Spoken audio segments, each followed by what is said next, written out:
Então, geralmente, se aplica mais à empresa privada. Já a saúde do trabalhador, ela visa o trabalhador como um todo. Então, como um exemplo, o que é um trabalhador para você? Tá? Um trabalhador para você. Eu vou fazer uma pergunta a Tatiana. Tatiana, um flanelinha que toma conta de carro, eu posso dizer que é um trabalhador? Ou não? É um trabalhador. É um trabalhador. É.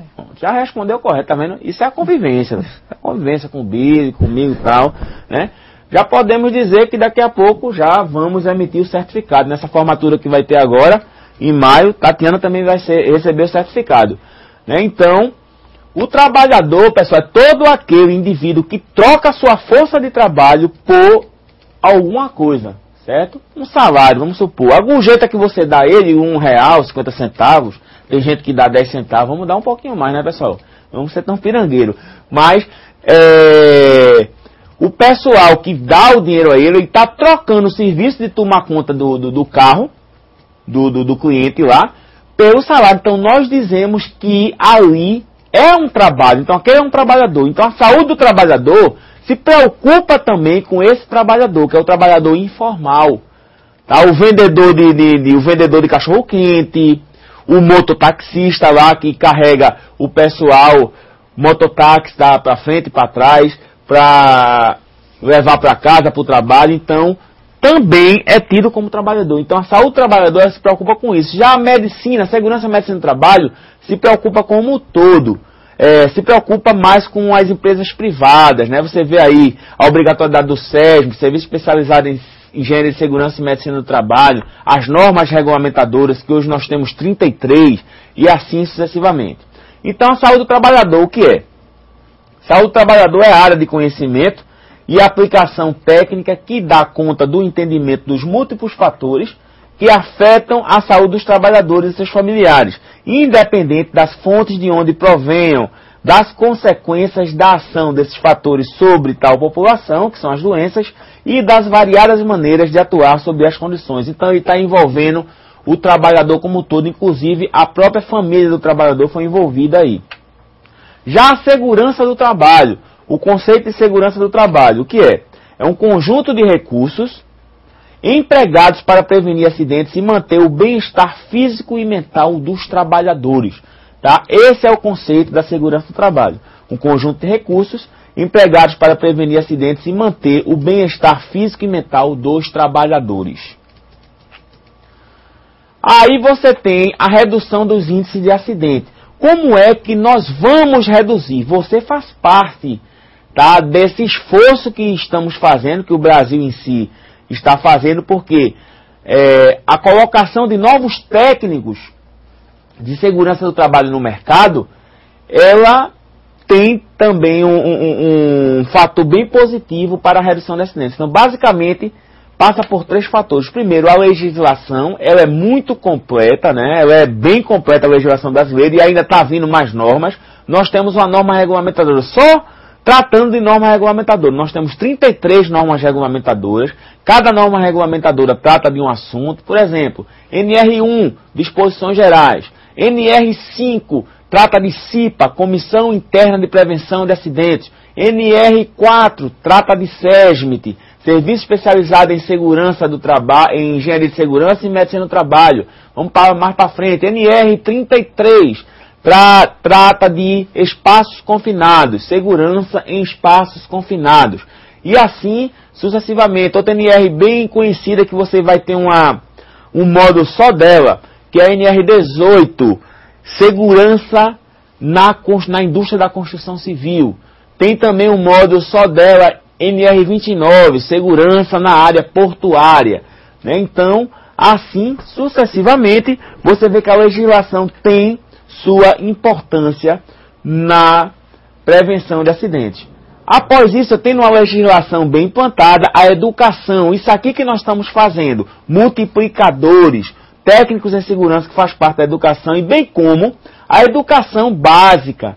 Né? Eu sou um dos defensores que a segurança do trabalho, segurança e medicina do trabalho, saúde do trabalhador, deveria ser difundida nos colégios de nível médio. Tá? Deveria ter uma matéria, ou em alguma matéria eles deviam falar sobre EPIs, sobre EPCs. Tá? EPI é equipamento de proteção individual, você vai para falar muito, inclusive nesse módulo, tá? Nós vamos abordar tudo isso, EPI, EPC, equipamento de proteção coletiva.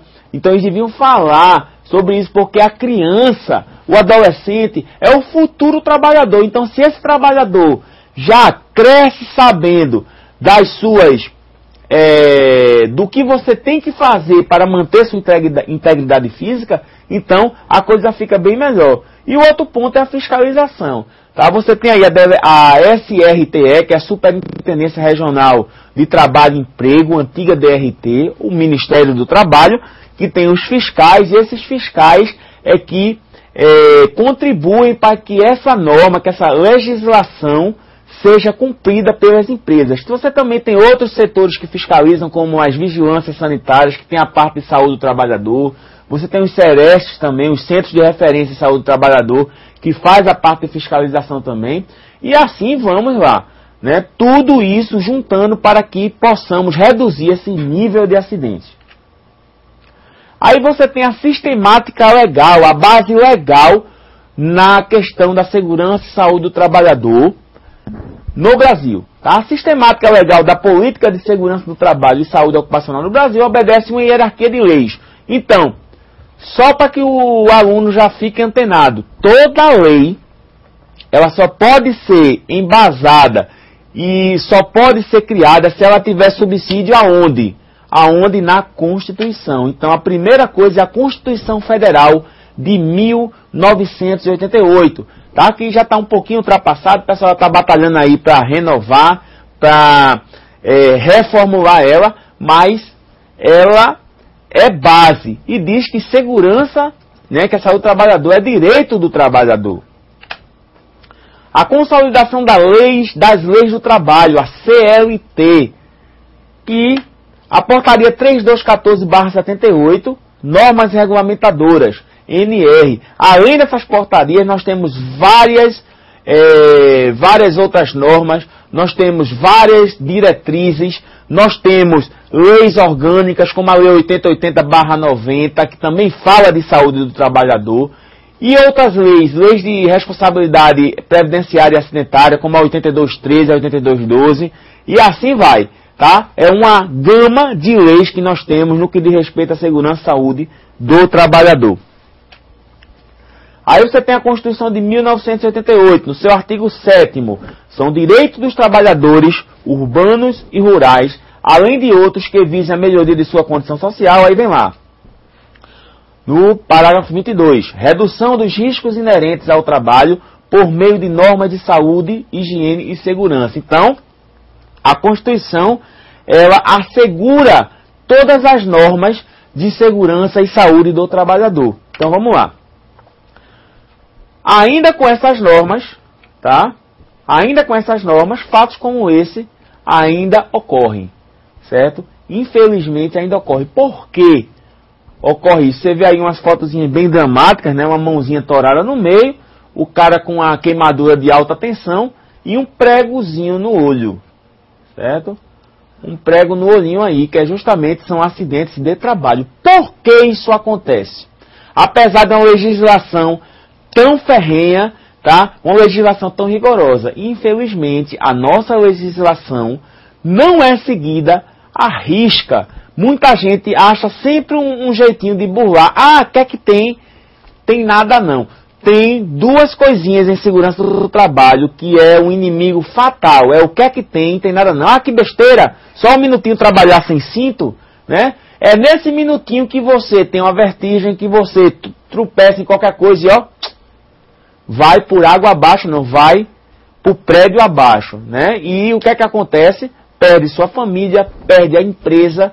Então, o trabalhador, ele tem muito a ver com isso também, porque às vezes as normas existem, às vezes, muitas vezes as empresas dão as condições, mas o trabalhador, ele não quer fazer segurança. Então você vai ver em prevenção de acidentes que existem dois fatores básicos. É o fator ambiental, que causa o acidente, que é o fator, que é as condições inseguras, tá? Por exemplo, uma periferia sem proteção, um buraco aberto, tal, são condições que o ambiente oferece. E também os atos ou os fatores pessoais, tá? Os fatores comportamentais que são os atos inseguros, como o trabalhador não querer usar o EPI, o trabalhador não seguir as normas, o trabalhador fazer algum ato imprudente. Então, isso também tem muito a ver. Então, queira ou não queira, o pessoal sempre diz, sempre é o trabalhador culpado, mas se você observar,